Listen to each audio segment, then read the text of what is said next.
نعم. أعوذ بالله من الشيطان الرجيم. بسم الله الرحمن الرحيم. الحمد لله رب العالمين، والصلاة والسلام على رسوله صلى الله عليه وسلم وعلى آله وصحبه وسلم تسليما كثيرا، ثم أما بعد. يقول الله تبارك وتعالى بعد أعوذ بالله من الشيطان الرجيم: بسم الله الرحمن الرحيم. يا أيها الناس اتقوا ربكم الذي خلقكم من نفس واحدة وخلق منها زوجها وبث منهما رجالا كثيرا ونساء واتقوا الله الذي تساءلون به والأرحام إن الله كان عليكم رقيبا. amatendo gonna malungi era amajjufu gatendebwa n'Allahu tabaraka wa ta'ala. Tumusaba Allah aberenga sookusaasira kwe ebyengera n'ebembe ku mubaka Muhammadin sallallahu alayhi wa sallam ne ku basahaba be bonna abalungi ridwanullahi alayhim ajma'in, ne ku bantu b'ennyumba ye n'abalongoofu abaatusooka mu ddiini eno. Tumusaba Allahu tabaraka wa ta'ala abeerenga abassaako okusaasira kwe n'ebyengera bye. Baganda bange, bakadde bange ab'ebitiibwa nga bulijjo, nyongera okubalaamira okuba ntutya Allahu tabaraka wa ta'ala. Tukimanye nti mu kutya Allah mwe muli okwesiima kwaffe fi dduniya wal akhirah.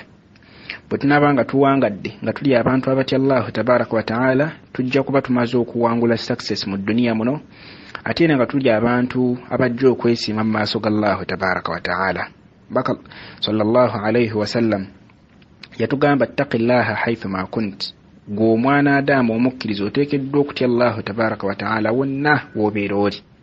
Oteekeddwa okutya Allah wonna w'obeera oli, oba budde bwa kiro oba budde bwa misana, oba wooli bakumanyi oba wooli tebakumanyi, oba oli mu mbeera eyeeyagaza oba oli mu mbeera y'akanyigo, wonna mu buli mbeera yonna gy'olimu oteekeddwa kuba nti otya Allahu tabaraka wa ta'ala, kubanga ate oba y'embeera Allah gy'akutaddemu kennyini yalina obusobozi obugikuggirawo. Kennyini Allah yalina obusobozi obugikuggirawo.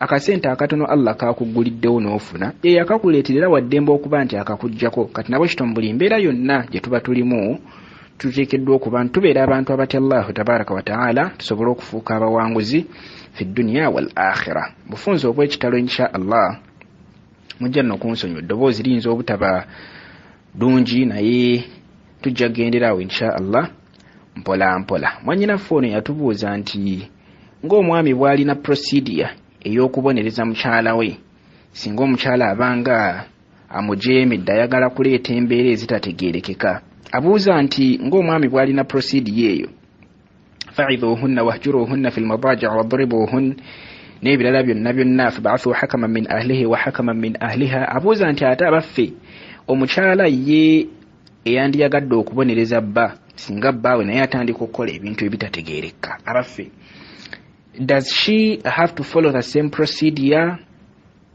oba ayina ebyenjawulo ebyateekeddwa okukola? Naye atandike na mwami nga bwe yagizera, asooka amuwaadhe, asooka amubuulirira okumala akabanga, omwami bw'agaana amusengukeko muli, era omwami bw'agaana amukube. Abaffe n'omukyala naye ateekeddwa kweyisa mu mbeera efaanaganako bw'etyo, oba waliwo procedure endala omukyala ye gy'ateekeddwa okugoberera singa aba ayagala kuba nti akomyawo bbaawe muki mu layini? Abakyala bano nno betulaba buvunaanyizibwa bwaffe. Bakyala baffe buvunaanyizibwa bwaffe, era tulina hukuuku ze tuteekeddwa okutuukiriza gye bali nga bakyala baffe. Weeziri hukuuku mpitirivu. Allahu tabaraka wa ta'ala atugamba mu suratu Nisa, yagamba a'udhu billahi minash shaitani rrajim, wa'ashiruhunna bil ma'ruf fa in karihtumuhunna fa'asa an takrahu shay'an wa yaj'al Allahu fihi khayran kathira. Tuteekeddwa kuwangala n'abakyala bano mu bulungi.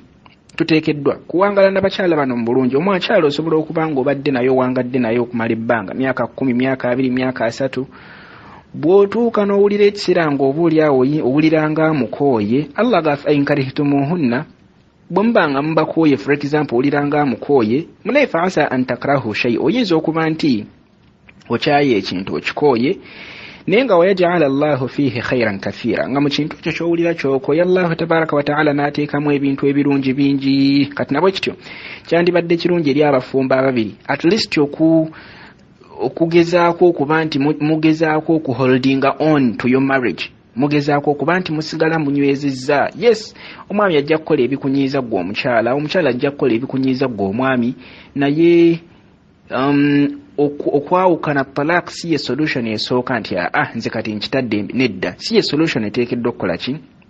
Okusooka oyinza munnange okumuleka mukyala oyo gwowangadde naye okumala emyaka 12 akuzaalidde abaana 3 abaana 4, oyinza okumuleka ng'olowooza ofunyeeyo omuto, olowooza ofunyeeyo amusinga, naye munnaye abakyala bano tebenkana. Abakyala bano tebenkanankana. Omuntu ebiseera ebisinga abaakumanyidde ebbanga, kwegamba baakutegeredde okumala ebbanga, abawanjawulo okusinga kuwona akulabye ng'oli ku level gy'oliko olwaleero. Kati nabwe kiti abantu bano tebaawukana. Ojja kwekanga ng'omutima gwono n'ebintu byonna byasobodde okugumiikirizaako, ng'oli ate tajja sobola kukola ki? Tajja kusobola bigumiikiriza. Ayinza okuba nga ebbanga lyonna lye mumaze mu bufumbo ng'obadde owunyaakamwa, naye nga mukazi watanyinza tanena ngeri gy'ayinza kikugambako nti munayenkubuulire owunyaakamwa nga yakigumira musajja wattu, mukazi wattu nga yakigumira. Abantu abamu abasajja abamu they vibrate at night. Muntu ali awo ali busy ali mutulo naye n'omuwulira nga vibratinga ku muno n'omulemesa n'otulo. Ekyo ayinza okukigumiikiriza omukyala ng'ate ono omupya gw'ofunye ayinza obutasobola kukola ki? Ayinza obutasobola kuba nti akigumiikiriza. Kati nabwe kityo mu buvunaanyizibwa obungi bwe tulina eri abakyala bano ne hukuuku zaabwe tuteekeddwa okuba ntuzituukiriza. Tuteekeddwa okuba ntuzituukiriza, era bwe tulemererwa okuba ntuzituukiriza, omukyala ono ajja kwesibako ku yawmul qiyama akulemesa okuyingira ejjana Allahu tabaraka wa ta'ala obuliawo gy'ali baakuwadde in case waliwo hukuuku ze wamulyaza amaanya. Ajja kwesibako akuyimirireko ddala bulungi ageebwana gundi soko ojje taata Johan soko ojje wano waliwo ensonga zitteekeddwa okusooka okumaliriza jangu ojjukira kino wamala wiiki namba tosuze wange tonnyonnyoddeeko tolina gano ndyazaamanya mu mbeera efaanana bwetyo. Tuli awo Allahu tabaraka wa ta'ala amaze okukusaasira obuliawo wakuwadde ejjana, omukyala akwesibireko awo mu mbeera eyo bwetyo, ate Allah ajja kumuwuliriza ajja bwamunee soko ojje musooke mumalirize ensonga zino. Musooke mumalirize ensonga zino, ate nga mu kaseera ako tewajja kubayo byaga nti awaye akati kakale kankuweeyo akasente kano biggwe nedda. Emnaakani embeera eyo mu kusasula okwo kujja kubeera kwa kusasula mirimu mirungi. Allahu tabaraka wa ta'ala swalazo zajja okukwata zisasulemu ono gwe wali azaamaanya. Okusiibako Allahu tabaraka wa ta'ala wajja okukwata abeere nga asasulamu ki? Asasulamu ono. Kati nabwe kityo tugezeeko nga bwe tusobola abaami okutuukiriza hukuuku zaffe zetteekeddwa okutuukiriza eri bakyala baffe. Otherwise bwe twesuulirayo ogwannaggamba Allahu tabaraka wa ta'ala ajja kuba nti atubonereza ku yawmul qiyama abakyala bano nga bakoze eki? Nga batwesibyeko. Regarding the way the wives can discipline their indisciplined husbands, Allahu tabaraka wa ta'ala yatugamba mu Qur'an, yagamba nti walahunna mithlu alladhi alayhinna bilma'ruf walirrijali alayhinna daraja. Abakyala bano balina kugamba balina they have the same mu mbeera y'ebintu ebirungi, naye atugamba nti walirrijali alayhinna daraja. Abaami bo balina amadaala ga waggulumu okusinga ku bakyala. Kati nabwe kityo omusajja baawo gw'omukyala baawo wakitiibwako okusingako. Baawo gw'omukyala wakitiibwa okusingako. Mbaka Muhammadin sallallahu alayhi wa sallam yagamba nti law kuntu amiran ahadan an yasjuda li ghayri llahi la amartu imra'atan an tasjuda li zawjiha, nti singa nali wakulagira muntu yenna abeere nga avunnamira ekitali Allahu tabaraka wa ta'ala nandibadde ndagira omukyala avunnamire bbaawe. Ndozo olaba levo ey'ekitiibwa ky'omusajja ey'ekitiibwa kya bbaawo gy'aliko. Nabi sallallahu alayhi singa yali wakulagira muntu yenna kuba nti avunnamira ekitonde ekitali Allahu tabaraka wa ta'ala yandibadde alagira omukyala okuba nti avunnamirani avunnamira bbaawe. Hadithi ntuufu mweri mu Sunan Ibn Majah namba ya hadithi 1853. Ensonga nno ey'okubeera omwetowaze eri bbaawo nsonga nnene. Omukyala okubeera omwetowaze eri bbaawo nsonga nnene, yingiza n'ejjana nsonga nnene.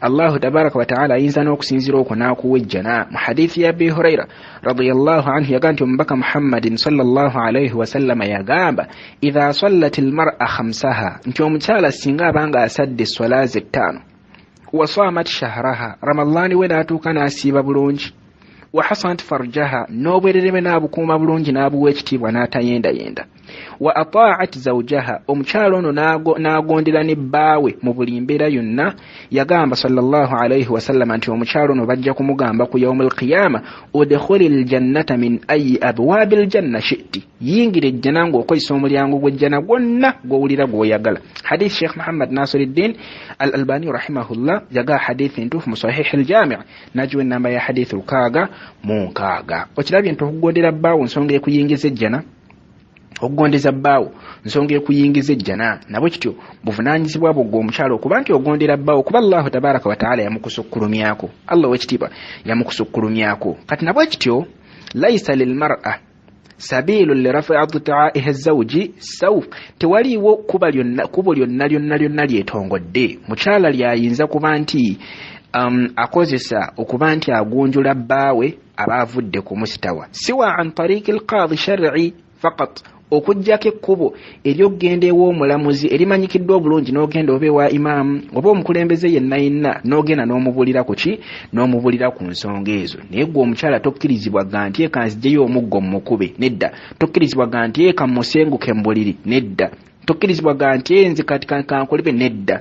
Bw'oba ng'owulira waliwo ensonga nankani ekintu kyonna kyonna ekitatambula bulungi osobola okugenda ewa kaadhi wa imaamu oba ew'omukulembeze yenna n'omunyonyola mu nsonga ezo n'akola ki n'abatereeza. Meanwhile osobola gwe kennyini okwogera naye politely, osobola okwogera naye politely n'omugamba mama Isma nomunaye nkubulire n'omukatata Isma nkubulire munnaye ennaku zino ndaba ogayaddemuuko mu nsonga z'esswala wandibadde okomawe ennaku zino ndaba otandise okunywa omwenge ate ffe abasigwa n'oyogera naye mu mbeera eyo eri polite oba bw'oba ng'oyogedde naye kayina ebigaana okukyuka osobola okwogera n'abakulu, osobola okwogera ne bazadde be oba bazadde bo oba abakulu bonna abayinza okwogera oba mikwano gye ng'asobola okukasa nti omuntu oyo asobola okwogera naye n'amutereeza oba imaamu nga bwe tugambye nti asobola okwogera naye n'akola ki n'amutereeza mu mbeera eyo bw'etyo naye nga tomusenguka mu buliri tojjaayo mbooko nti galamira anti munnaye Allah yatugamba omuntu bw'aba ng'ajeemye bamukuba embooko tosenguka mu buliri ojja kufuna emisango gya bwerere. So tufundikira tugamba nti tewaliwo procedure yonna ntongole mukyala ye gy'ayinza kuyitamu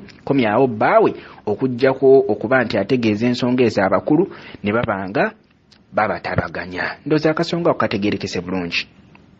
Kakati muganda afuno n'atubuuza nti yakibuuza dda naye ndoza kyagendera mbiri n'abuuza aya 7 oba essuula 7 ez'enkizo mu Qur'an nti yawulirako waliwo omwalimu omu yali akola ki eyali azoogerako naye n'atazinooti nga bulungi. Abuuza nti bannaffe ezo aya 7 oba essuula 7 ze ziriwa ez'enkizo mu Qur'an? Ebyo tebiriiyo, ebyo tebiriiyo, ezo essuula ezo aya teziriiyo mu Qur'an. La asula ebintu bye tebirina nsibuko, ebintu ebyo tebirina nsibuko. Mu fatawa lajnatu daima omujallada ogwokubiri ku peji 478 bagamba baulama ab'ebitiibwa bagamba nti kullu suwali al-Qur'ani wa ayatihi buli sura yonna eri mu Qur'an ne aya zonna eziri mu Qur'an shafa'an lima fi suduri wa rahmatin lil mu'minin wonya mulimu okuwonya kuba Allah tabaraka wa taala yatugamba nti wanunazzilu min al-Qur'ani ma huwa shifaa'un wa rahmatun lil mu'minin. Mazima ddala twassa mu Qur'an okuwonya n'okutaasa n'okuwolereza mu Qur'an wa rahma n'okusaasira. Kati buli aya yonna eri mu Qur'an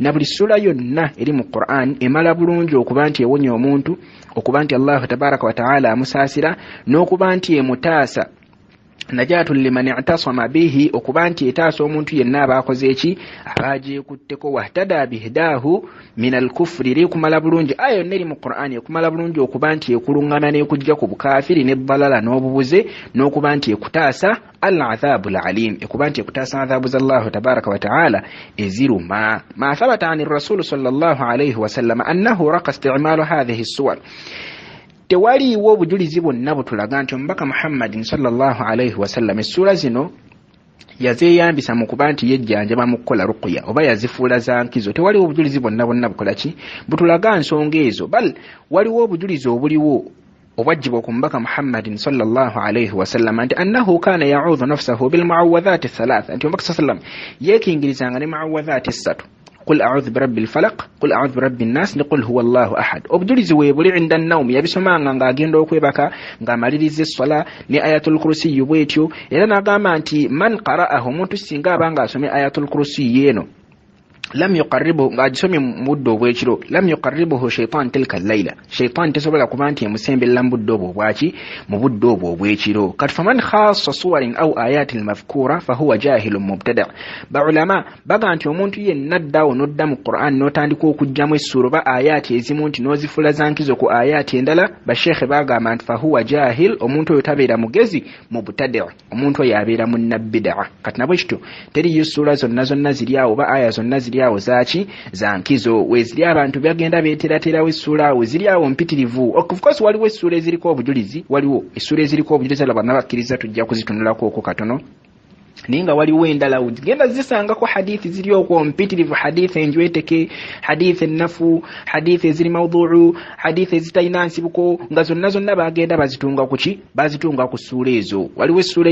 abantu zibagira zibafuula ez'enkizo suratul kahfi suratul sajida suratul yasini suratul fusulati suratul dukhani suratul hashiri suratul mulku suratul waqi'a suratul rahman ne sura endala muzimanyi bulungi ne ayati endala ez'enjawulo ayatul kursiyu neno aya eri mu suratul baqara wattaba'u ما تتلو الشياطين على ملك سليمان ولون آية الدين يا أيها الذين آمنوا إذا تداينتم بدين إلى أجل مسمى آية قل اللهم مالك الملك تؤتي الملك من تشاء ولو ناكني آخر السورة زوك ناكني أواخر آية ezoku suratul baqara ne aya endala mpitirivu ne aya endala mpitirivu ziryawo abantu bagenda baziteekako ki bagenda baziteekako ebigambo bingi of course nga bwe tugambye waliwo essura eziriko obujulizi waliwo essura ne aya ate ziriko obujulizi obulaga ebirungi ebiri ku ki ebiri ku ssura ezo for example suratul mulku mu hadithi ya Abi Huraira radiyallahu anhu kanti omubaka Muhammadin sallallahu alayhi wa sallam yagamba nti inna suratun min al-Qur'an mazmadala mu Qur'ani mulimu essura 30 aya essura ina aya 30 shafa'at lirajulin hatta ghufira lahu wa hiya suratun tabaraka alladhi biyadihi al-mulku wa huwa ala kulli shay'in qadir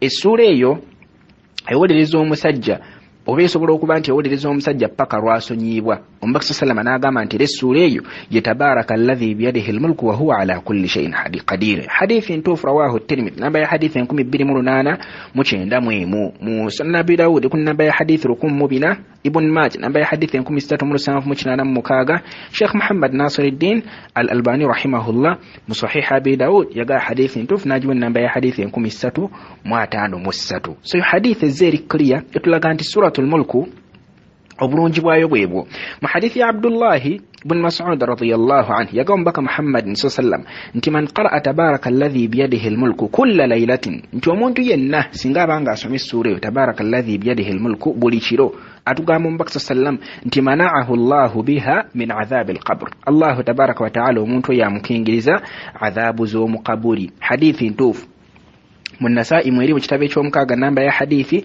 179 Sheikh Muhammad Nasiruddin Al-Albani rahimahullah mu Sahih Targhib wa Tarhib yaga hadithi ntuufu najwe namba ya hadithi 175 seyo suratul mulku yetongodde eri wali ebbali obujulizi obutulaga nti nnungi alhamdulillah webuli katugende ku suratu Yasin kuno kwogenda okusanga hadithi empitirivu eziri okwenjweteke hadith eziri okwenjweteke hadith ennaf hadith eziri mawdhu hadith ezitayina asli ezitayina nsibuko yonna suratu Yasin abantu bayina hadith empitirivu sebateekako nebigamba abantu ambazukka buzukusi naga nti kanjiteekeko kino nanka nezimu ku hadith anti batera okwesembesa ku suratu Yasin hadith ezitali ntuufu bagamba nti inna likulli shay'in qalba wa qalbu al-Qur'ani Yasin mbubuli kintu kyonna kirina omutima gwa Qur'ani suratu Yasin yo hadith ennaf tetukkirizibwa kugyesembesa eyo hadith nafu tetukkirizibwa kugyesembesa mu hadith endala zibatira okwesembesa ku suratu Yasin eno bagamba man qara'aha fakaannama qara'a al-Qur'anu 10 marrat nti omuntu singa asoma suratu Yasin abanga asomye Qur'ani emirundi 10 fa inna lillahi wa inna ilayhi raji'un nti omuntu bw'asoma Yasin abanga asomye Qur'an emirundi 10 mubaamu nno n'ebigambo ebimu byosobola okuyingiza mu bwongo nolabanga n'okujja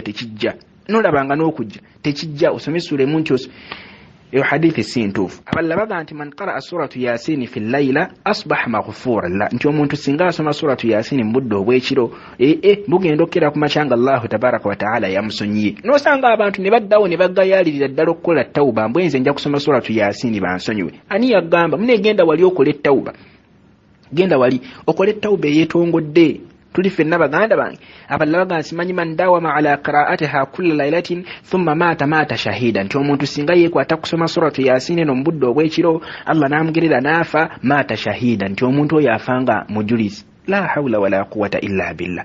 Tuze tusoma ku bajulizi twabagira nakante muri mbaka Muhammad sallallahu alaihi wasallam yatugambira nti omuntu yenna adawamye suratu yasin nti afa muki afanga shahidi. Abantu bino byonna babyeterawo bwetezi lwa nsonga oba oli abo balina ebigendererwa byabwe bakola ki bye baagala. Abalala baga nti man dakhala al-maqabir nti omuntu yenna singa abanga ayingidde ewali entaana mbu faqara yasin n'asoma suratu yasin khaffafa anhum yawma idhin nti Allah tabaraka wa ta'ala abantu abo abebase mu kabuli awo abagondeza kwa adhabu ze baliko ku lunaku olwo bakoze eki lwebasomeddemu yasin. Mugende kunnankani ku makabiri abantu mbasabira Allahumma ighfir lahum warhamhum wa'afihim wa'afanhum. Bino ebintu bizuule tebiriyo. Bino ebintu bizuule tebikola ki tebiriyo. Basheekhe ba ulama we bali bayitirivu abajja balambulira ensonga zino bw'ogenda munnankani mu kitabo kye bayita mawdhu'at omujallada ogwokubiri ku peji 313 Imam Ibn al-Jawzi yannyonnyola bulungi hadithi zino zonna enjweteke ze bateeka ku nankani ku suratu yasin. Ebyo byonna nga bwe mbibagambye ezo hadithi zonna simanyi sunnankani buli kintu kirina omutima gwako ebyo byonna bijweteke. Ibn al-Jawzi yabinnyonnyola bulungi mu kitabo ekyo mawdhu'at omujallada ogwokubiri ku peji 313. Tuli fenna baganda bange waliwo nno ne hadithi endala ya Mu'qal ibn Yasar jaga nti omubaka Muhammadin sallallahu alaihi wasallam yagamba mbu iqra yasin ala mautakum mbu musome suratu yasin eri abafu bammwe. Nosanga abantu nga bali awo bakoze edduwa zino enzuule ez'amakumi bali okwo bayimba yasin walkunna enkofira nga bazambalidde no ku nkoona. Eyo hadithi Sheikh Muhammad Nasiruddin al-Albani rahimahullah mu Riwa'ul Ghalil yaga hadithi nafu. Eyo hadithi nafu ekituufu kugisoma ng'omuntu ayolekedde mu kaseera kaako okufa. Ekisuufu kya kugisoma ng'omuntu ali kumpi kuba nti akola ki ali kumpi kugatumulaba nti agenda kuba nti akola ki akutuka nga bwe kiri mu hadithi ya Safwan bagenda nga sahaba yitibwa Qutayf ibn al-Harith nga ayolekedde mu kaseera kaako okufa. Babuuzibwa nti hal minkum yaqra yasin waliwo omukum asobola okuba nti asoma yasin kati faqra'aha Salih ibn Shuraih n'abanga yatandika okugisoma mpaka bwe yatuuka ku ayyama 10 kati nabwe kityo kino ekyokugisoma towards the death of a person muli awo mukaruma omusajja mulaba akutuka ekyo kiryoka eyo hadithi ntuufu rawahu Imam Ahmad namba ya hadithi 1521 naye bino ebyokugisoma nankani gundi kugisoma mbu aba tugisomera abafu in fact Sheikhul Islam Ibn Taymiyyah rahimahullah mu kitabo kye bayita ikhtiyarat ku page y'ekyenda yagamba nti al-qira'atu 'ala al-mayyit ba'da mawtihi bid'ah. Okugisoma ng'ogisomera omufu oluvannyuma lw'okufa kwe Sheikhul Islam Ibn Taymiyyah rahimahullah yaga bid'a ekyo kizuule.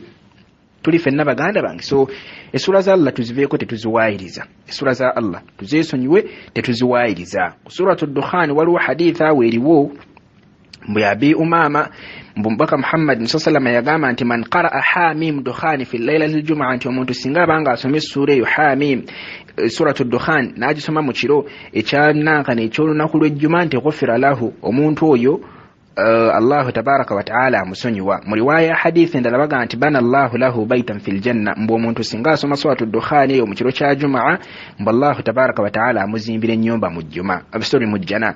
Sheikh Muhammad Nasiruddin al-Albani rahimahullah bwe yali akomentinga ku hadithi yagamba nti hadha hadith dha'ifu jiddan eyo hadithi nafu nnyo bw'atyo Sheikh Muhammad Nasiruddin al-Albani rahimahullah bwe yagamba. Suratu Dukhan bye bijogerwako.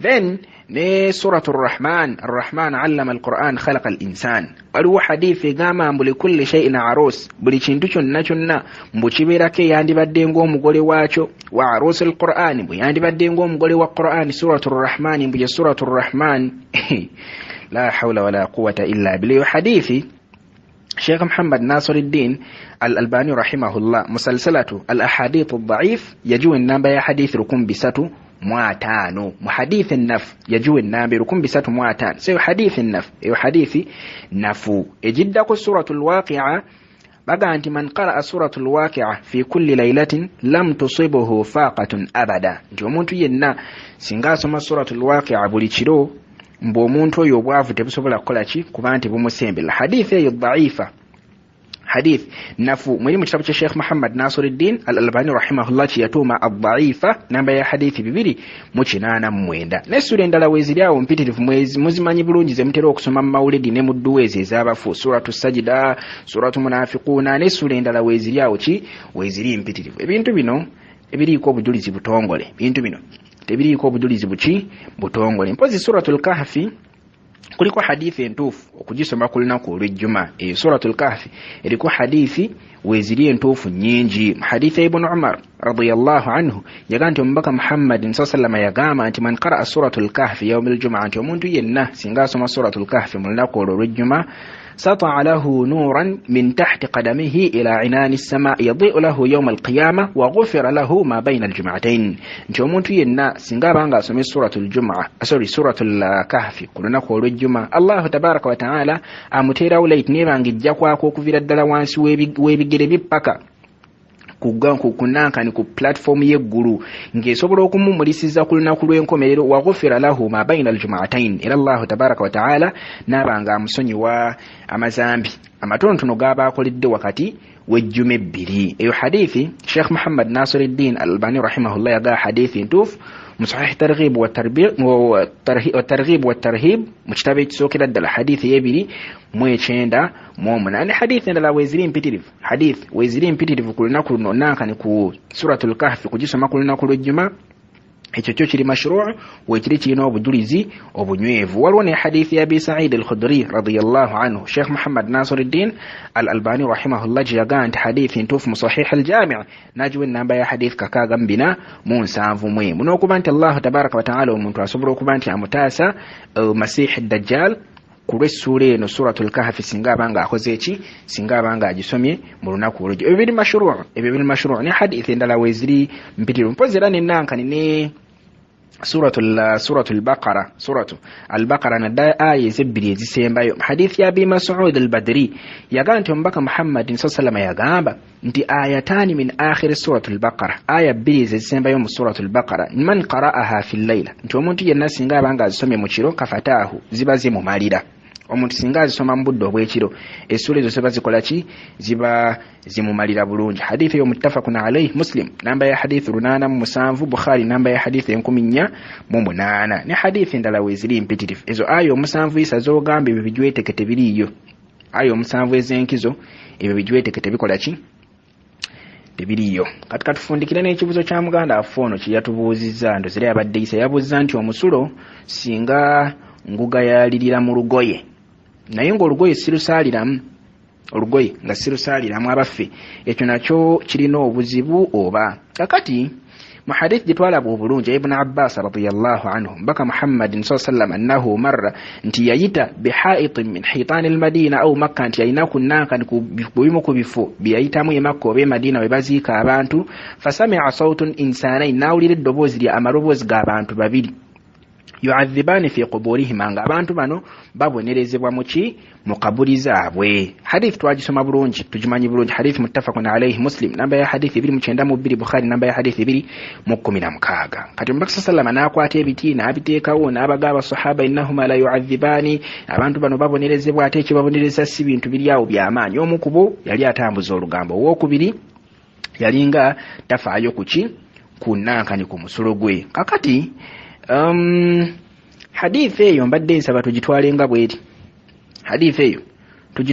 bweri era nga bwe tugimanyi Allah tabaraka wa ta'ala yatugawa ma ataakum ar-rasulu fakhudhuhu wa ma nahakum anhu fantahu buli kyonna mbaka sallama kiyabawa mukikwate mukinywerereko kiyabaziiza tuberenga tukyewala yes waliwo ba ulama ab'enjawulo abagenda mu maaso ne bakyongerako nti omuntu bw'abanga agayaliridde omusolo gwe hence omuntu oyo engoye z'abagenda okusaaliramu ziba tezijja kubaamu tahara kati nabwe kityo essola ye ebeerenga nfu of course tugeye waliwo ba ulama abakola abakyogera naye omubaka sallam hadithi yo yagamba nti ono owookubiri ekyali kimubonyaabonyezesa kaana la yastatiru min bawlihi, yalinga tafa takuuma musolo gwe, kyekyali kimubonyaabonyezesa. Kati kino ekyokwongerako nti engoye nabwe kityo okuzisaaliramu engoye nga tezirimu wuzu, yes baulama bakyongera kandi we respect that, naye ng'ekigambo kya nabbi sallallahu alaihi wasallama kiweebwa ekitiibwa okusinga ekigambo ky'omuntu omulala yenna. Ekigambo ky'omubaka sallallahu alaihi wasallam kiweebwa ekitiibwa okusinziira ku kigambo ky'omuntu omulala yenna. This is not only applicable to the clothes, engoye nti omusulo gugenze mu ngoye, nedda nze naawe tukimanyi bulungi nti omuntu singa omusulo oba togufuddeeko ogwo gusobola okugenda mu ngoye, that is with no doubt. Ekyokubiri, gusobola n'okusigala mu bisambi byo. Ekyo njagala okiteeke mu bwongo kuba nkakasa okimanyi bulungi nnyo. Gusobola okusigala mu ki? Gusobola okusigala mu bisambi byo. And it's very rare okusanga omuntu agenda okufuna wuzu. Kiri very rare okusanga omuntu agenda okufuna wuzu n'afaayo n'okwerongoosa mu bisambi bye nti bane nafuse n'ensigala nga ntonye kati kanjuzeeko wano mu bisambi, nedda. Kimanye muganda wange nti omubiri gusigadde mukyafu. Ogwo omubiri gw'ositudde okugenda okufuna okutwala mu swala gusigadde mukyafu. Kati nolwekityo omusulo guno tugufeeko mu buli mbeera yonna. Omusulo gwaffe tuteekeddwa okugufaako mu buli mbeera yonna. Togamba nti akasita engoye zendimu sigenda zisaaliramu akatinde bwengukunkumulamu, nedda ojja gukunkumula mu ngoye, kale engoye oziggyemu nga tuzisaaliddemu, naye waliwo amatonda agagenda osigala ku bisambi byo, ago tofuddeyo okugalongoosa, ago tofuddeyo okugalongoosa, ate nga twagane bwe kaba katambaala nga ke kasigadde munna, nga akatambaala ke kaliko susu noba nga okalese mu nsawo oba obalwa nti olugoye lw'oyambadde teruliimu ttahaara. Kati nawe kityo omusulo tugufeeko mu buli ngeri yonna. Tugamba nti kasita luno olugoye sigenda ddusaaliramu, kati ne bwe sitawaaza, nedda. Oba oteekeddwa omusulo ogwo gufaako mu buli mbeera yonna. Hadithi y'omubaka mbadde nsaba tugitwalenga bweri. Tugenda kutandikira walla bw'anaabakkiriza olunaku lw'enkya insha Allah. Tusaba Allahu tabaraka wa taala abeere nga atugasa n'ebigambo ebyo, tufuule abantu abawuliriza ebigambo نتجمع بسنغو بلونش. اللهم صل وسلم على سيدنا محمد وعلى آله وصحبه وسلم، والحمد لله رب العالمين، والسلام عليكم ورحمة الله وبركاته.